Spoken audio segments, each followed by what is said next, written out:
Hey everybody, Dave McKeown from Outfield Leadership here. Hope you're having a great week. Hope you're enjoying this series on ownership and self-accountability. And today I want to look at the number one thing that will destroy or deflate ownership and accountability in your organization, probably faster than anything else. And it's this, it's a concept called learned helplessness. And where learned helplessness comes out is in team environments where a particular leader or boss has trained their team over time, not purposefully, but passively through the actions that they've taken.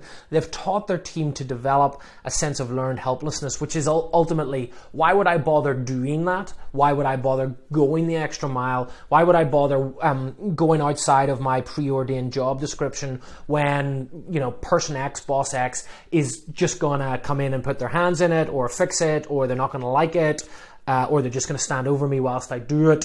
You enter any number of reasons in there.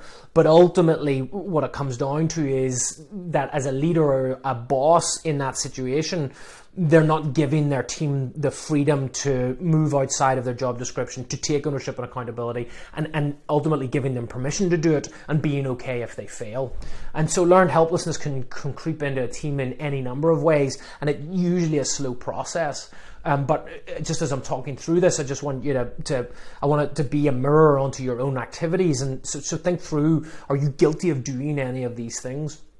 Number one is giving somebody a bit of work to do and then just micromanaging them to death.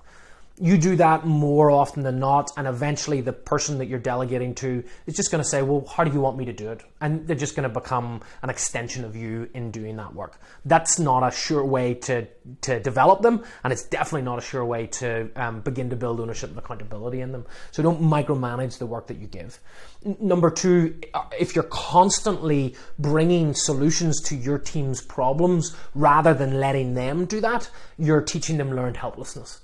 You want to get to the point where your team is coming to you and saying, here's what we're looking at, here's the problem, and here's what we're going to do about it, rather than, hey boss, here's the problem, what should we do? And this is a hard one to deal with, because as leaders, we believe that the value that we add is in giving solutions to our people.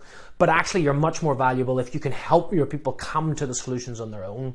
So it takes longer, absolutely. But in the long run, you'll develop them and you'll give them a good sense of what it means to take ownership and accountability. And then the third thing that you need to be careful of is the feedback that you give. Is it truly objective, or is it just something from your own preference? Is it just you being subjective? When we ask somebody to do something for us and they come back and we constantly say, oh, well, I wouldn't have done it this way, or I wouldn't have done it that way, you're chipping away at their desire to quite frankly do anything other than what you tell them to do in future. You're chipping away at their ownership and accountability. So just when you're giving feedback, does it pass the objectivity sniff test? Are you being truly objective in the feedback that you're giving? Is the feedback that you're giving ultimately going to end up to a better product overall?